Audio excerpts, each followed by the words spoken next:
हमें हमारी एरिनल दिखा जाती है जो सोचती है मेरी पूरी की पूरी बॉडी ये तो बहुत ज्यादा दर्द कर रही है।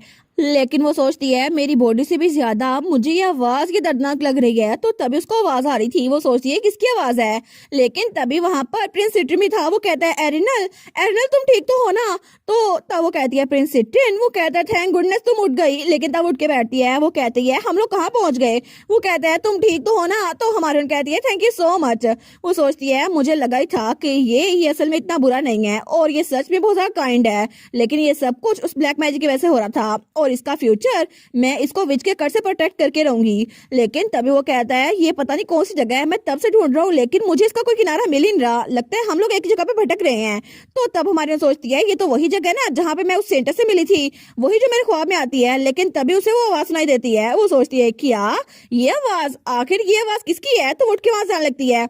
तो प्रिंस सिट्रिन कहता है एरिनल तुम कहाँ पर जा रही हो। लेकिन तब वो कहती है कोई कोई रो रहा है, लेकिन क्यों। तो हमारी सोचती है मुझे ऐसा लगता है ये आवाज जो भी मैं सुन रही हूँ ये बहुत ज्यादा दर्दनाक है। लेकिन तभी वो वहां पर देखते हैं तो प्रिंस सिट्रिन कहता है ये। तो तब वहां पर एक बहुत बड़ा आईना था और उसमें वो कहता है मदर ये तो मेरी मोम है ना, लेकिन उनके साथ ये कौन है। और वहां पे एक और लड़की खड़ी हुई थी। तो तब वो दोनों पीछे देखते हैं तो वहां पे कोई और भी खड़ा था। वो कहता है ये तुम्हारी ग्रैंड मदर है। तो तब वो लोग वहां पर जब देखते हैं ना तो वहां पर वही सेंटेंस थी जो हमारी हीरोइन को नजर आती है। वो कहती है सिट्रिन पेंड्रैगन ये तुम्हारी ग्रैंड मदर है। वो सोचती है मुझे पता था। तो तब वो कहता है तुम कौन हो आखिर। लेकिन तब उस आईने के पास आती है और कहती है मैं कोई ऐसी हूँ जो तुम्हें और इसको इस विच के पावर से आजाद करवाना चाहती है और इस दुनिया में थोड़ा सा सुकून लाना चाहती है। और मैं चाहती हूँ कि तुम लोग को उस जगह पे गाइड करूँ जो तुम लोग को कोई और नहीं बताएगा। और इसीलिए मैं तुम लोग को यहाँ पर लेकर आई हूँ इस बेचारी लड़की की मेमोरीज में जिसका नाम ओपल है। तो वो कहता है लेकिन ये तो मेरी मोम का नाम है ना, और मोम इस वक्त एक लड़की है, मतलब ये उनकी मेमोरीज हैं। तो हमारी एरिनल कहती है आखिर ये सब कुछ तुम हमें क्यों बता रही हो। तो मुझे बताओ आखिर इस सब का हमसे क्या मतलब और आखिर इस पर तुम हमें क्या दिखाने वाली हो। तो वो कहती है मैं तुम लोग को बताने वाली हूँ कि वो कर्स आखिर शुरू कैसे हुआ था। और तब वो स्टोरी उनके सामने प्ले हो रही थी। तो तभी सिट्रिन की मॉम वो कहती है आपने अभी क्या कहा। तो उसकी माँ कहती है मैंने लेडी लेपस लजूली को कर्स कर दिया है और उसको मैंने मारा है। तो वो कहती है लेकिन क्यों मॉम, आखिर आपने ऐसा क्यों किया।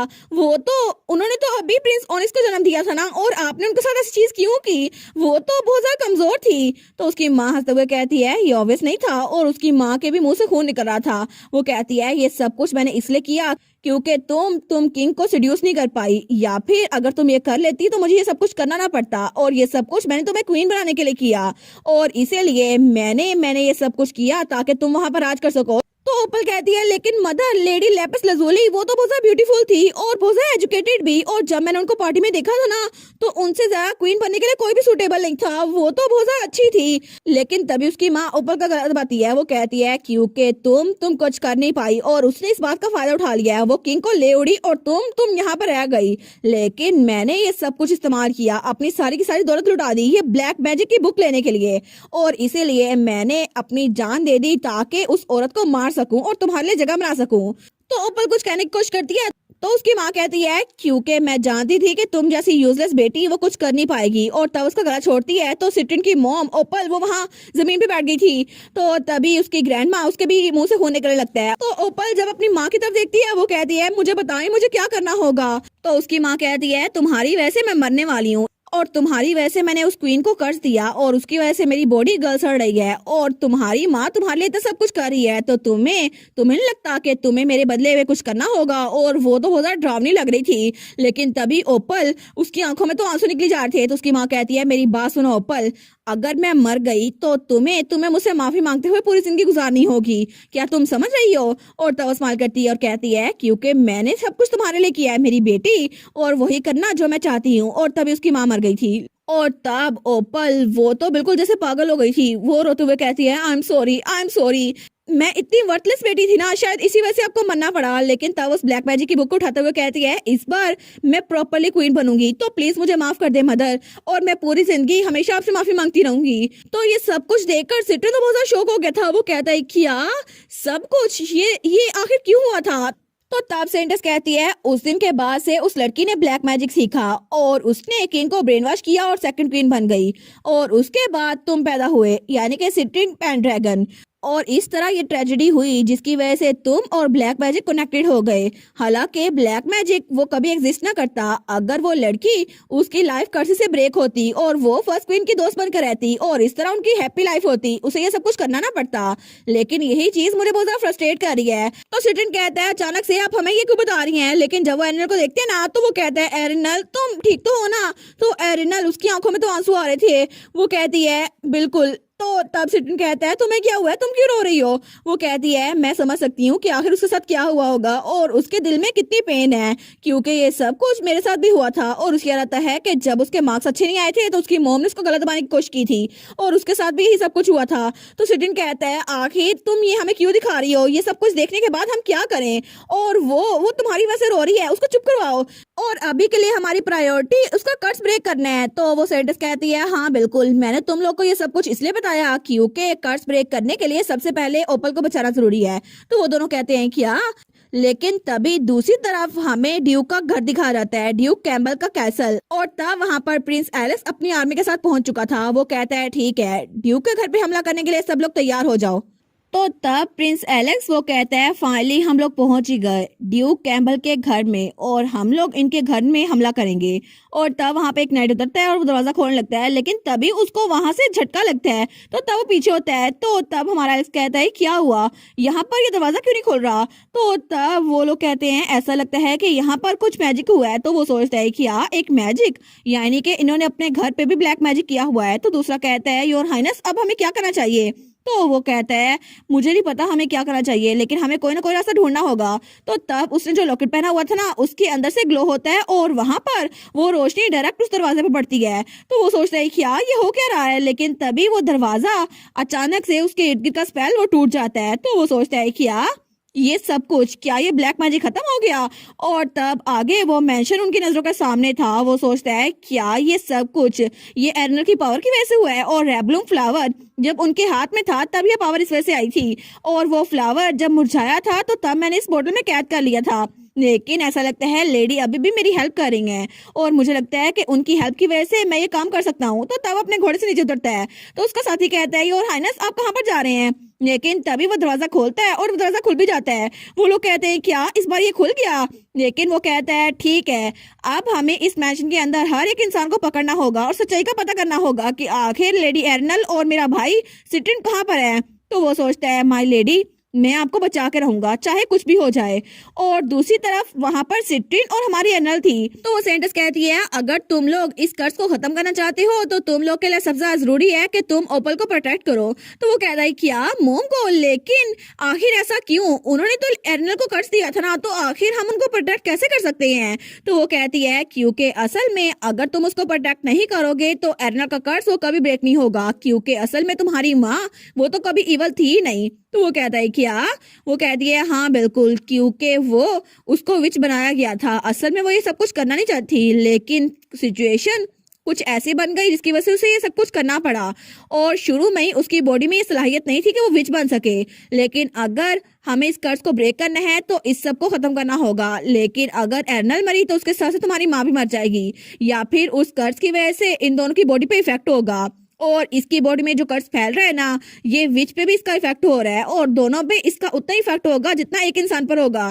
तो वो कहता है क्या, लेकिन इस सबको ठीक कैसे किया जा सकता है। तो सेंटेंस कहती है तुम्हारी माँ की बॉडी वो तो स्टार्ट से ही वीक थी, लेकिन असल में उसे विच बनने पर मजबूर किया गया और वो ब्लैक मैजिक उस पर भी हावी हो गया जिस तरह तुम पर हुआ था, और उसी वजह से वो ये सब कुछ करती फिर रही है। लेकिन सिट्रिन वो कहता है उन्होंने एरिनल को कर्ज दिया, उन्होंने ब्रदर एलिस को भी कर्ज दिया और उनकी वजह से ओनिक्स में उसको भी मारने वाला था और ये सब कुछ हो रहा था। लेकिन मॉम वो तो कभी मेरी तरफ ध्यान नहीं देती थी और आपको लगता है कि वो कभी भी ये सब कुछ करना नहीं चाहती। वो कहता है अगर मुझे एरिनल को बचाना है तो मुझे ये सब कुछ करना होगा, लेकिन मॉम क्या सच में उनको बचाया जा सकता है। तो वो कहती है हाँ बिल्कुल, क्योंकि तुम्हारी मॉम वो असल में वो ऐसी नहीं थी। तो सिटिन कहता है आखिर आप ये बात इतने यकीन से कैसे कह सकती हैं। तो वो सेंटेंस कहती है क्योंकि इस वर्ल्ड का ऑर्डर सिर्फ तभी बिगड़ा था जब ये ब्लैक बुक यहाँ पर आई थी, तब से सब कुछ बिगड़ गया है, लेकिन हमें उसको बचाना होगा और ओपल को बचाने के साथ साथ ही एरिनल वो भी ठीक हो जाएगी। तो वो सेंटेंस कहती है क्योंकि वो अपने बारे में खुद कुछ नहीं जानती। वो कहती है लेडी एर्नल। तो एर्नल कहती है जी। वो कहती है सिर्फ तुम ही उसको बचा सकती हो और मैं ये सब कुछ तुम पे डिपेंड करती हूँ क्योंकि ये सब कुछ सिर्फ तुम ही कर सकती हो। वो कहती है ठीक है, मैं अपनी पूरी कोशिश करूंगी क्योंकि मैं उसकी क्राई सुन सकती हूँ और जो पेन वो बर्दाश्त कर रही है ना, इस सब को, ये सारी आवाज को मैं सुन सकती हूँ। इसलिए मैं जानती हूँ कि वो शुरू से अपने बेटे को बहुत ज्यादा पसंद करती थी और जब पहली बार उसने वायलिन प्ले किया था ना, तो तब वो स्माइल कर रही थी। लेकिन ब्लैक मैजिक यूज करने की वजह से उसकी दिमागी हालत वो थोड़ी खराब होती जा रही थी और वो अपने बेटे को देखकर भी ये सारे एक्सप्रेशन शो नहीं कर पाती थी और उसको लगता था कि वो अच्छी बेटी नहीं बन पाई तो अच्छी माँ भी नहीं बन पाएगी और उसी लिए उसने अपने बेटे को एक्सप्रेशन शो किया था जिसकी वजह से उसका बेटा उसे डरने लग गया था। और ये सारा कुछ उसने अपनी माँ की वजह से किया था क्योंकि उसकी माँ मरने से पहले उससे जो बात करके गई थी ना, उसकी वजह से उसे हमेशा से गिल्ट था और इसीलिए उसने उस ब्लैक मैजिक की बुक को थाम लिया और वो ब्लैक मैजिक उसके इर्द गिर्द जकड़ गया। तो एरिनल ये सब कुछ सुनकर बहुत सारा रोने लग जाती है। वो सोचती है मैं इसका दर्द समझ सकती हूँ क्योंकि ये आवाज, ये सब कुछ ये मुझे भी शो हो रही है। तो तब सिटिन उसको देखते हैं। वो सोचता है मैं इनके लिए कुछ भी कर सकता हूँ। तो तब वो उसको देखते हैं तो एरिनल भी उसको देखती है। तो एरिनल कहती है मैं इसके लिए तैयार हूँ, मुझे क्या करना होगा। तो सिटिन कहता है सच में एरिनल तुम्हें अपने आप पे फोकस करना चाहिए। वो कहती है उसने जो मुझे कर्ज दिया था उसकी वजह से उसकी पेन और उसकी फीलिंग्स वो भी मैं महसूस कर सकती हूँ, तो मैं शायद समझ सकती हूँ वो कैसा फील कर रही है, इसलिए मैं उसकी हेल्प करूंगी चाहे कुछ भी हो जाए। तो सिटिन कहता है आखिर तुम किसी ऐसे इंसान की मदद क्यों करोगे जिसने तुम्हें कर्ज दिया है, उसने तुम्हारे साथ इतना बुरा किया। लेकिन तभी वो सेंटर्स वो कहती है बस बातों का टाइम खत्म हो गया, अब तुम लोग को कुछ करना होगा। और तभी वो मैजिक करती है तो उसके इर्द गिर्द रोशनी फैल रही थी। तो दोनों अपनी आंखें बंद कर लेती है। तो हमारी हीरोइन कहती है क्या अब तुम हमें कहाँ भेजने वाली हो, लेकिन वो कहती है तुम लोग को पता चल जाएगा। तो तभी वहां पर कुछ होता है और हमारी हीरोइन उसकी आंखें बंद हो जाती है, लेकिन जब अपनी आंखें खोलती है ना, वो कहती है क्या।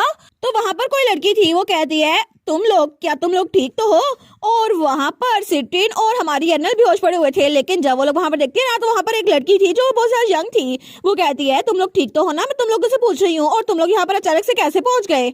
और ता वो लड़की, वो तो बहुत ज्यादा मासूम सी लग रही थी। वो कहती है तुम लोग यहाँ पर कैसे आ गए। तो हमारी हीरोइन उसको देखती है। वो सोचती है ये तो सेम टू सेम उसकी तरह दिख रही है, इसका मतलब है ये सिट्रिन की मॉम है जब वो छोटी थी। लेकिन वो सोचती है इसका मतलब है कि हमें इनकी मेमोरीज को ओवरराइट करना होगा। तो अगर यही है तो इस वक्त हम इसकी मेमोरीज में हैं, लेकिन आखिर ये उनका घर ही हो सकता है ना। तो तभी वहां पे किसी की आवाज आती है। तो ओपल कहती है ओ नो, वो तो यहाँ पर आ रही है ना। तो वो जल्दी से सिट्रिन और हमारी एर्नल को पकड़ती है। वो कहती है बहुत ज्यादा बड़ा मसला हो जाएगा अगर उनको तुम लोग मिल गए तो उन दोनों को अलमारी के अंदर छुपा देती है। वो कहती है जब तक सब कुछ सेफ ना हो जाए तुम लोग यहीं पर है ना। तो सिटिन कहता है क्या, एक मिनट रुको सही। लेकिन हमारे उसको चुप रहने का इशारा करती है। वो कहती है बस अभी के लिए चुप रहते हैं। वो कहता है अगर तुम ये कह भी रही हो ना। लेकिन सिट्रिन वो तो ब्रश करने लग गया था क्योंकि एर्नल उसके बहुत ज्यादा करीब थी। वो सोचते हैं हम लोग तो बहुत ज्यादा क्लोज है, मैं काम नहीं रह सकता। लेकिन तभी बाहर से किसी के कुछ मारने की आवाज आती है। तो वो दोनों वहां पर देखती है। तो वहां पर ओपल की मॉम वो कहती है आखिर तुम वो क्यों नहीं करती जो मैं कहती हूँ। तो ओपल वो रोते हुए कहती है मुझे माफ कर दे मदर। लेकिन वो दोनों जब वहां पर देखते हैं तो बहुत ज्यादा डर गए थे क्योंकि वहां पर ओपल की मदर उसकी मेड को मार रही थी। वो कहती है तुम्हारी वजह से तुम्हारी ये सर्वेंट तुम्हारी आंखों के सामने मर जाएगी। तो वो रोते हुए कहती है मुझे माफ कर दे मदर, प्लीज मुझे माफ कर दे। लेकिन हमारी सोचती है ये तो कितना क्रूल है ना, आखिर ये सब कुछ अपने बेटे के साथ क्यों करती थी। और वो सोचती है मुझे इसकी हेल्प करनी होगी किसी ना किसी तरह, लेकिन अभी भी मुझे नहीं पता कि मैं इसकी हेल्प कैसे करूं क्योंकि अडल्ट्स वो तो कभी कभार ये सब कुछ कर जाते हैं और उनको पता नहीं चलता कि बच्चों पर उनका क्या इफेक्ट होता है। और मेरी मॉम, हालांकि वो डैड से नफरत करती थी कि वो उनको मारा करते थे, लेकिन मेरी मॉम वो भी अक्सर मुझे ऐसे ही मारा करती थी और मैं कभी नहीं समझ सकती कि ऐसा क्यों था। लेकिन तब दूसरी तरफ हमें वही आइस टेम्पल दिखा रहता है। तो तब वहां पर ओनिक्स और हमारी मारिन पहुंच चुके थे और वो ड्रैगन भी छोटे से फार्म में आ गया था। तो ओनिक्स कहता है क्या वो चीज यहाँ पर ही है। तो तभी वो छोटा सा ड्रैगन मारिन के कपड़ों को खींचता है। वो कहता है इधर इधर। तो मारिन कहती है क्या वो यहाँ पर नहीं है। तो वो उड़ के एक तरफ जा रहा था। तो मारिन कहती है एक मिनट रुको सही। तो तब वो लोग वहां पर पहुंच गए थे। लेकिन ओनिक्स कहता है क्या हम लोग को इसके अंदर जाना होगा, और वो जगह तो बहुत ज्यादा डार्क लग रही थी। तो ड्रैगन कहता है हाँ बिल्कुल। तो मारिन कहती है क्या आपको डर लग रहा है। तो ओनिक्स कहता है ऑफ कोर्स नहीं, मैं एक आदमी हूँ और वैसे भी मुझे ब्रदर एलिस के लिए सब कुछ करना ही होगा। तो वो कहता है लेकिन सेंटस मुझे लगता है आपके लिए थोड़ा अजीब हो जाएगा ऐसी जगह पर आपको आना। वो कहती है नहीं ऐसा कुछ भी नहीं है और उसका हाथ पकड़ती है। वो कहती है आप मेरे साथ हैं ना। तो मैं बिल्कुल ठीक हूँ और अगर कुछ भी हो जाए ना तो मैं और एर्नल आपको प्रोटेक्ट करेंगे क्योंकि हम लोग यहाँ पर हैं ना। और तब वो स्माइल करती है। तो ऑरिस कहता है आप सच में लेडी एरनल पे बहुत ज्यादा ट्रस्ट करती हैं। तो मारिन कहती है या फिर मैंने इस बारे में सोचा था शायद मैं और एरनल एक जैसा फील करती है ना इसीलिए। वो कहता है आखिर इसका क्या मतलब हुआ, लेकिन तभी से पीछे एक नाइट उस पर हमला करने लगता है तो जल्दी से ओनिक्स पीछे होता है और उसके हमले को डॉज कर देता है। तो मारिन कहती है क्या प्रिंस ओनिक्स? तो वो अपना कोट उतारते हुए कहता है मारिन मेरी साइड मत छोड़ना। तो तभी वो नाइट्स वो तो ब्लैक मैजिक के अंडर थे, वो सोचती है मैं क्या करूं इस वक्त में, मुझे क्या करना चाहिए। तो वो ड्रैगन भी डर गया था, लेकिन वो सोचती है एरिनल अगर यहाँ पर होती तो वो क्या करती। लेकिन वो कहती लेडी मारिन ऐसे काम करना तो बहुत ज्यादा अच्छा है, लेकिन अगर कभी कभार आपको पीछे हटना पड़े ना और अपना खुद से नया फार्मूला बनाना पड़े तो आपको ये करना चाहिए। तो वो सोचती है ठीक है मैं यही करूंगी, क्योंकि हमारा गोल तो रेबलूम फ्लावर लेके जा रहा था ना, तो इसलिए मैं ये करूंगी। वो कहती है प्लीज मुझे गार्डन तक लेके जाओ। तो तब वो ड्रैगन कहता है हाँ बिल्कुल। तो तब प्रिंस ऑनिस कहता है मारिन आप कहाँ पे जा रही हैं? वो कहती है योर हाइनेस मैं बिल्कुल ठीक हूँ, मुझे मुझे उनको बचाना होगा और आप प्लीज तब तक सेफ रहिएगा जब तक मैं आन जाती। वो कहता है मारिन लेकिन तब वो लड़ी जा रहा था। तो वो सोचती है ऐसी जगह पे भागना तो बहुत ज्यादा अजीब लगा होगा ना, लेकिन इस वक्त मुझे लगता है जैसे मुझे कोई कह रहा है ये बिल्कुल ठीक है और इसलिए मैं भाग रही हूँ। और एरिनल और प्रिंस ओनिक्स मैं उन दोनों को बचाना चाहती हूँ, दोनों मेरे लिए इंपॉर्टेंट है। तो तब वहां पर एक जगह पे पहुंची थी, लेकिन जब वहां पर देखती है ना वहां पर कोई बंदा हुआ था और वो था वहां का रखवाला, वहां का प्रोटेक्टर जेन। तो तब वो कहती है आप ठीक तो है ना, क्या आप रेबलूम के गार्डियन है और मैं आपको हील कर रही हूँ। तो तब अपनी हीलिंग पावर यूज करती है, लेकिन तभी उसकी आंख खुलती है और थोड़ी देर बाद जब वो सामने देखते हैं ना तो उसको कुछ नजर आता है। वो कहता है क्या सच में ये वही है और मैं इस पेरेंट्स को जानता हूँ, लेकिन मुझे इसका याद क्यों नहीं आ रहा। तो तभी मारिन कहती है गार्डियन, लेकिन वो सोचता है आखिर ये इंसान वही तो नहीं है जिसको मैंने पहले देखा था, क्या वो एक ख्वाब था। वो कहता है तुमने मुझे बचाया। तो मारिन कहती है जी बिल्कुल, मैंने आपकी रस्सी काट दी है और आपको हील कर दिया है। तो वो ड्रैगन में उसको सारी कहानी बताता है। वो कहता है अच्छा तो ये लड़की जो इस वक्त यहाँ पर है ये सेंट है, लेकिन वो दूसरी सेंट का क्या बना। तो मारिन कहती है वेल ये मुझे यहाँ पर लेकर आया है क्योंकि एरिनल ने मुझे रास्ता दिखाया था। तो वो कहता है अच्छा ये वही लड़की थी जो पहले यहाँ पर आई थी, कितनी अजीब थी ना। लेकिन मारिन कहती है एरिनल को विच ने कर्ज दे दिया है। वो कहता है क्या। तो मारिन कहती है प्लीज हमें दिखाएं रेबलूम फ्लावर कहाँ पर है, मैं एरिनल को बचाना चाहती हूँ। तो पीछे से कोई कहता है जी बिल्कुल मैं भी आपसे यही चाहता हूँ। तो जब वो पीछे देखती है ना तो ओनिक्स ने उन दोनों को हरा दिया था और उनको लेकर वहां पर आ गया था। तो वो कहती है आपने इनको मार दिया। वो कहता है नहीं नहीं मैंने इनको बेहोश किया है, बस ये ठीक है। वो कहती है वाओ एज एक्सपेक्टेड आप तो बहुत ज्यादा जबरदस्त हैं। तो तब ओनिक्स कहता है उस दिन मेरा भाई और इस बार एरिनल दोनों की लाइफ खतरे में थी, लेकिन किंगडम की रॉयल्टी के तौर पर मुझे उनका कर्ज चुकाना होगा, तो प्लीज आप हमें लेडी एरिनल के लिए रेबलूम यूज करने की इजाजत दे दें। तो वो कहता है ठीक है मेरी ड्यूटी है रेबलूम को प्रोटेक्ट करना और ट्रायल को पूरा करना, लेकिन तुम दोनों ने पहले ट्रायल पूरा कर दिया है। और तब वो दरवाजे की तरफ इशारा करता है और तभी दरवाजा खुल गया था। तो वो लोग वहां पर आ गए थे और रेबलूम को इकट्ठा कर रहे थे। तो तब वो सोचता है कितना अजीब है ना, जब भी मैं इस लड़की की तरफ देखता हूँ तो मुझे थोड़ा अजीब लगता है जैसे मैं इसको जानता हूँ। और दूसरी तरफ हमें ड्यूक कैम्बल वो दिखा जाता है। वो कहता है मैंने कभी इमेजिन नहीं किया था कि हिज हाइनेस पर्सनली यहाँ पर आएंगे, तो आखिर में आप यहाँ पर आए गए, आपको मैंने वेलकम तो नहीं किया था प्रिंस एलेक्जेंडर राइट। तो हमारा एलेक्स वो कहता है ड्यूक कैम्बल और उनकी फैमिली आपको ब्लैक मैजिक यूज करने के जुर्म में गिरफ्तार किया जाता है। और तब चिल्ला कहता है सब लोग ड्यूक कैम्बल और उनकी फैमिली को गिरफ्तार कर लो, कोई भी यहाँ से बच के जान चाहे। लेकिन ड्यूक कैम्बल वो तो स्माइल कर रहा था, वो उसको ये सब कुछ कहता देखकर भी कुछ नहीं बोलता, जैसे उसको कुछ पता हो लेकिन वो बता ना रहा हो। और इसी के साथ ये वाला पार्ट यहीं पर ख़त्म। तो आप लोग बताइएगा आप लोग को ये पार्ट कैसा लगा और वीडियो को लाइक और चैनल को सब्सक्राइब लाजमी कीजिएगा। बाकी वीडियोस का लिंक भी स्क्रीन पर नज़र आ रहा होगा तो काइंडली उनको भी चेकआउट कर ले। और thank you so much for watching my videos. Stay safe, bye bye.